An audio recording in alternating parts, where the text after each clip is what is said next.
بالله من الشيطان الرجيم بسم الله الرحمن الرحيم رب اشرح لي صدري ويسر لي أمري واحلل عقدة من لساني يفقهوا قولي بسم الله والصلاة والسلام على رسول الله وعلى آله الطاهرين أما بعد. Donc avant de commencer cette vidéo, je tiens à m'excuser, comme vous le savez, j'avais une toux, donc il commence à s'estomper grâce à Allah Azza wa Jal, et je remercie ceux qui m'avaient souhaité bon rétablissement. Ensuite, je vous annonce le décès de mon horloge qui n'a pas supporté la chaleur. Et donc elle est tombée et elle s'est cassée.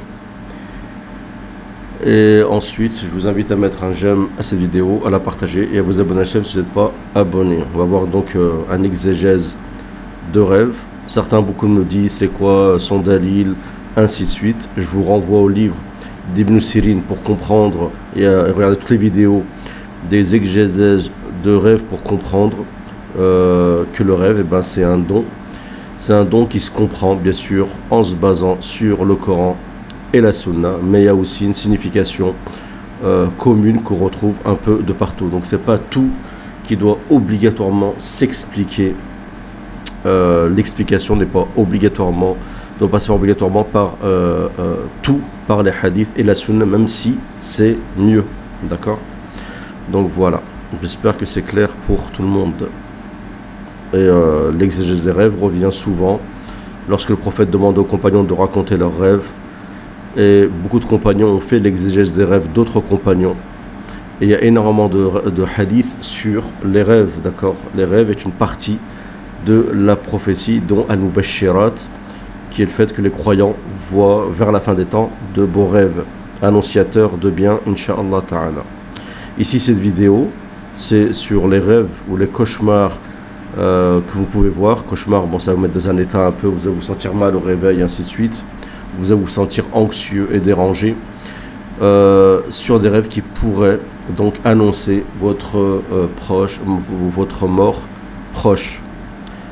De toute façon, tout est question de maktoub, comme vous le savez, surtout concernant la mort.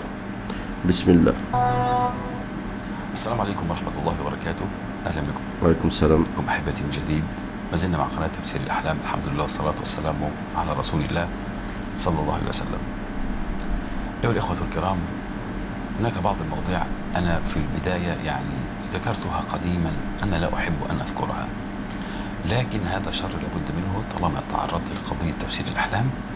في بعض المواضيع لازم أتكلم فيها شئت أم أبيت. Donc il y a des sujets qu'il n'aime pas aborder, qu'il a abordé parfois dans le passé, ainsi de suite, mais il dit en fait il n'a pas le choix, il faut les aborder, parce que certaines personnes peuvent être amenées à voir ce genre de rêve et ne pas comprendre. D'accord. Donc si par exemple vous voyez un rêve qui peut être annonciateur d'une mort proche par exemple, ça peut vous pousser à faire de bonnes actions, donc quelque part ça peut être un bien, comme ça Inch'Allah, vous avez une bonne khatima, une bonne fin. Il faut savoir que c'est pas nouveau que des personnes parmi les prédécesseurs, pour ceux qui cherchent par exemple, aimeraient savoir comment ça se fait qu'Ibn Rajab al-Hanbali savait très bien qu'il allait être décédé dans 1 ou 2 jours et qu'il demande de creuser une tombe à tel endroit, et c'est pas le seul, sûrement peut-être aussi dû au fait qu'ils ont vu des rêves et ils ont compris la signification tout simplement de ces rêves, ou des fois ça peut être aussi un pressentiment. النهارده هتكلم عن بعض الأحلام التي تدل على قرب الوفاة. Bon, Ibn Rajab ne fait pas partie des 3 premiers siècles, mais il est considéré comme quelqu'un qui suit les prédécesseurs, quelqu'un de référence, surtout dans le madhab de Al-Hanbali. طبعا في البداية علشان خاطر في بعض الناس بتعلق، وطبعا ده بجهل، وللأسف الشديد كتير من الناس بتزعل لما بقول بجهل. ما هو اللي بيرد عليا لو إنه بيرد عليا بعلم حذاؤه على رأسي، إن لم يكن عنده علم وإن الموضوع مش داخل دماغه هذا جاهل. Il dit voilà, s'il y a des personnes qui sont pas d'accord avec ce que je dis, et moi je dis qu'ils s'expriment avec ignorance, ils aiment pas le fait que je dis qu'ils s'expriment avec ignorance, ils me répondent avec des arguments. avec, comme on dit, des dalils. Il dit s'ils ont des dalils, eh ben, ala ras wal ayn, je les mets les dalils sur ma tête, il n'y a pas de problème. ده موضوع منتهي يعني أنا مثلا مفسر أحلام وإمام وخطيب ومدرس ثانوي أزهري لكن جاهل بعلم الطب. فحينما يقول لي أحد أنت تجهل بعلم الطب دي مش سبة ولا شتيمة. Donc il explique que lui c'est un imam et c'est un khatib, donc il fait des discours et en même temps c'est un exégète de rêve et il a étudié aussi à l'Azhar. Il dit si on me dit que tu es ignorant dans la connaissance de la médecine, ben je le prends pas mal. لأن بعض الناس برضه بلاقيها بتعلق وتقول لي هو أنت بتشتم متابعينك؟ أنا ما بشتمش حد. اللي يرد بأدب في البداية، ثانيا بعلم والله سأشيد به وأقول له لقد تعلمت منك. لكن لمجرد إن الكلام مش عاجبه هذا جاهل. موضوع منتهي يعني. Bon, en résumé, il dit voilà, si vous voulez répondre, si les gens répondent avec courtoisie et science, il n'y a pas de problème. C'est possible qu'il apprend. Ces personnes-là, il n'y a pas de problème. فدي من الموضوعات اللي أنا ما بحبش أتكلم فيها، لكن زي ما ذكرت طالما تعرضت لتفسير الأحلام لازم أتكلم في المواضيع دي حتى وإن كنت ما بحبهاش. 7 أحلام تدل على قرب الوفاة. طبعا. Donc là, il explique que c'est un sujet qu'il n'a pas abordé. Mais pour faire court, il y a 7 rêves qui indiquent que tu as une mort qui est proche. ده مش كلام. وبرضه قبل ما ابدا في الموضوع لازم نبقى فاهمين ان ده داخل تحت مشيئة الله، فمن الممكن انه يحصل او ما يحصلش. فاحنا بنقول 7 احلام تدل على الموت والله تبارك وتعالى اعلى واعلم. Bien sûr, il dit il n'y a qu'Allah Azza wa Jalla qui sait, c'est possible que ça se passe, mais aussi c'est possible que ça ne se passe pas. أول رؤية معانا وهي رؤية ميت خرج من قبره ثم نادى على شخص، والشخص صاحب الرؤية اللي الميت بينادي عليه مش شايف الميت، وفي نفس الوقت الرائي مش قادر يمتنع عن إنه يسمع كلام الميت أو إنه ينفذ اللي بيطلبه منه، ما عندوش القدرة في المنام، مسحوب وراه. Il explique que le fait de voir dans le rêve un mort se lever d'une tombe et appeler quelqu'un, mais celui qui voit ce rêve-là ne voit pas la personne appelée qui est appelée par le mort. Et donc il appelle une personne, ce mort-là, et il lui demande certaines choses. Et celui qui voit le rêve se sent comme être happé par ce mort et appliquer ce qu'il demande, sans pouvoir intervenir. هذه الرؤية تدل على الموت. En fait, c'est comme si c'était la mort qui vous appelait. C'est comme ça qu'il faut comprendre la signification du rêve. قرب الوفاة.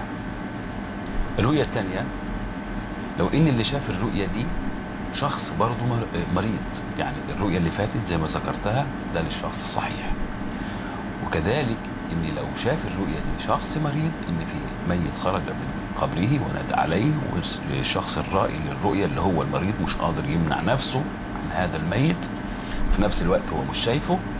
هذه الرؤية تدل أيضا على قرب الوفاة للشخص المريض. Et là, la même chose pour quelqu'un, par contre, tout à l'heure c'était quelqu'un qui était en bonne forme, qui n'a pas de problème, et cette fois c'est la personne qui voit le même rêve, mais cette personne est malade.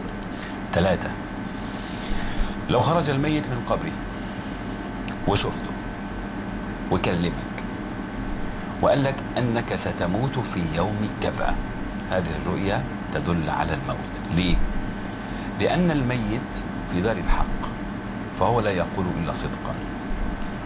Donc il explique que si quelqu'un voit quelqu'un qui est un défunt, qui lui dit tu vas décéder à telle date, il dit normalement ça va se réaliser. Pourquoi? Parce qu'il dit le mort se trouve dans Dar al-Haq, d'accord, donc dans la demeure de la vérité, et qu'il ne ment pas. وهذه الرؤى لا تدخل فيها أحاديث نفس ولا حلم من الشيطان. فهذه الرؤيا قال ابن سيرين تدل على قرب الوفاة. Donc l'explique Ibn Sirin dit que ce rêve indique la mort proche et qu'il n'y a pas dedans du fait que ton âme puisse t'insuffler ceci ou shaitan ou quoi que ce soit. Donc c'est vraiment c'est un rêve qui est censé être véridique. 4 لو رأيت ميتا نادى عليك ثم اتبعته مشيت وراه ثم دخلتما دارا مجهولة ما انتش عارف الدار دي ثم انصرف الميت وبقيت أنت في هذه الدار الغريبة من أوضح الرؤى التي تدل على الموت. Donc il dit parmi les rêves les plus explicites sur le fait que ta mort est proche, c'est le fait de voir en rêve un mort, un défunt qui t'appelle, tu le suis, donc vous marchez tous les deux, et vous vous rendez dans une maison que tu ne connais pas, inconnue, vous rentrez dedans, le mort il sort, toi tu restes dedans. Voilà, donc ça c'est vraiment le rêve qui est le plus explicite sur le fait que donc le fait que tu te retrouves dans une maison que tu ne connais pas, d'accord, c'est vraiment le fait que tu vas rentrer dans le monde du barzakh, un monde que tu ignores. الرؤيا الخامسة رؤية بيت كبير واسع يضيق. هذه الرؤيا للرجل المتزوج تدل على موت أحد أفراد الأسرة. Le fait de se voir dans une demeure, d'accord. Alors là, il parle d'un décès qui ne touche pas personnellement la personne qui voit le rêve, mais un proche. Donc le fait que tu te vois dans une maison qui est grande, une grande maison, et toi tu es marié en famille, et que tu vois la maison se rétrécir, d'accord, comme si c'était ça allait devenir une tombe, ceci indique qu'il y a un de tes proches qui va décéder. Alors si on rentre dans les rêves qui indiquent qu'un proche va être décédé, tout simplement il faut regarder, il faut parler des dents. Donc peut-être, si ça vous intéresse, faire une prochaine vidéo sur les dents, parce que les dents indiquent les membres de la famille qui décèdent si les dents tombent, d'accord. Ça c'est un des rêves les plus connus concernant la perte de proches, même chez des personnes qui ne sont pas musulmanes. Cette explication de rêve est très connue, même chez des personnes qui ne sont pas musulmanes. C'est pour vous dire que l'exégèse de rêve en réalité est très ancien. Au-delà du fait que bien sûr les musulmans y ont rajouté l'exégèse avec le Coran et la Sunna, ce qui est d'ailleurs plus pertinent.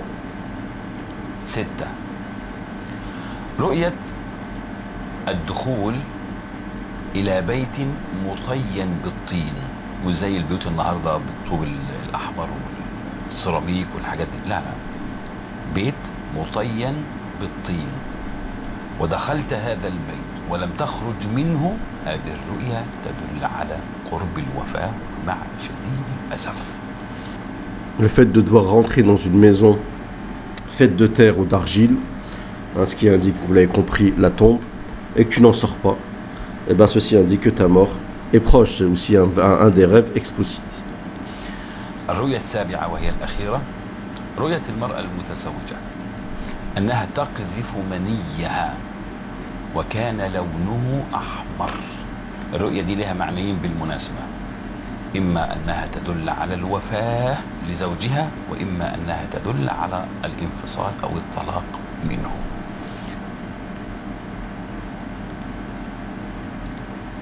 وكان لونه أحمر. الرؤية دي لها معنيين بالمناسبة، إما أنها تدل على الوفاة لزوجها، وإما أنها تدل على الانفصال أو الطلاق منه. Donc la femme qui se voit en rêve expulser un liquide, alors je sais pas comment on pourrait l'appeler, liquide pour la femme, liquide vaginal ou liquide, je sais pas si on dit liquide spermatique, ça m'étonnerait. Ceci indique que la couleur est rouge. Ceci indique que soit son mari va décéder, ou soit qu'elle va divorcer. Qu'Allah protège bien sûr les croyants. فدول 7 رؤى، ومش عايز اقول انك بالفعل من الممكن انك ما تسمعهمش من اي حد تاني، لان الواحد بالفعل بيجتهد على نفسه وبيشتغل كتير وبيبحث في بطون الكتب. فدي بعض الرؤى التي تدل على الموت، وفي النهاية أقول الله تبارك وتعالى أعلم. Donc il explique que ça c'est les 7 rêves concernant le fait qu'il annonce un décès, d'accord. On a bien vu qu'en fait c'est pas uniquement ton décès à toi, celui qui a vu le rêve, mais aussi ça peut indiquer des décès de proches, ainsi de suite. Donc moi je pourrais rajouter, d'après les anciens souvenirs que j'ai concernant le fait qui pourrait indiquer un décès proche, ton décès à toi, la personne qui voit le rêve, c'est le fait de se voir expulser du sperme par l'homme en rêve. Donc l'homme se voit en train d'expulser du sperme sans qu'il y ait une relation, sans que dans le rêve il y ait une question de relation sexuelle avec quiconque. Ça indique que la mort est proche. C'est ce que dit Ibn Sirin. Et ensuite, je vous ai dit sur la mort des proches, en détail, tout est détaillé, comme vous le savez, la position des dents, quelles dents, chaque dent indique un membre de la famille. Si c'est les membres supérieurs, les dents supérieures ou inférieures, ça sera du côté de la mère ou du père. Donc il faut voir tout ceci en détail. Si ça vous intéresse, on verra ça, Inch'Allah, dans une prochaine vidéo. En espérant que ça vous a plu. Si c'est le cas, n'hésitez pas à réagir dans les commentaires comme d'habitude. Je vous remercie pour votre écoute. Salam à tous.